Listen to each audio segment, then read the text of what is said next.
How do you keep them motivated, even though their income is down, their results are down, the challenges are up, it's more difficult than it ever was before. How do you keep them motivated? And that's where your sales management team comes in.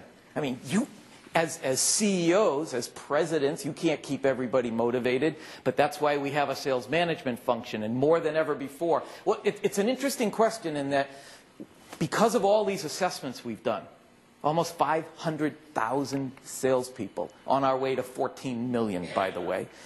How many of you have read Jim Collins' book? Because one of the other things that stuck was his concept of a BHAG, the big, hairy, audacious goal. So our BHAG at Objective Management Group is to assess 14 million salespeople. So we're getting there.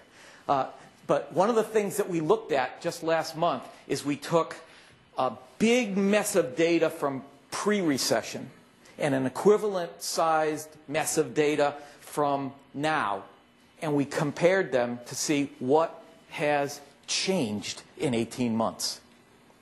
And it was amazing what I saw. You ready for this? Yes. Nothing. The salesperson, the sales force, the sales managers are essentially, the data looks identical to what it looked like 18 months ago with one exception. There has been a significant increase in the amount of time sales managers are spending on motivation. The question is, are they doing it right? And there's a big difference between how a sales manager effectively motivates salespeople versus demotivates salespeople.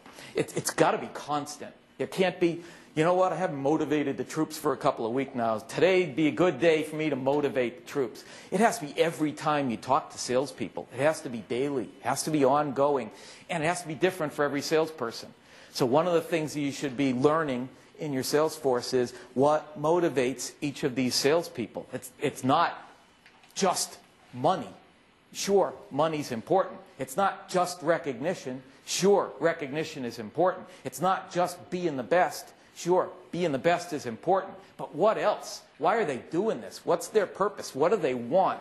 And the more you know about what motivates your salespeople, the more you can remind them to keep that in mind instead of a number they're struggling to hit. If all you're doing is pointing to a number and showing the gap between it and saying, come on, we got to pick it up, that's not motivation.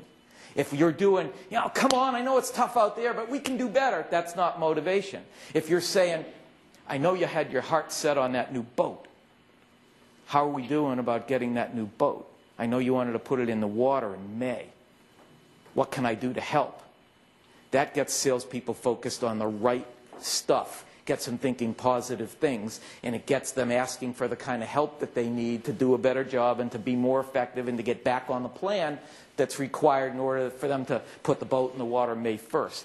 So I could talk a whole day on motivation. I'm not going to.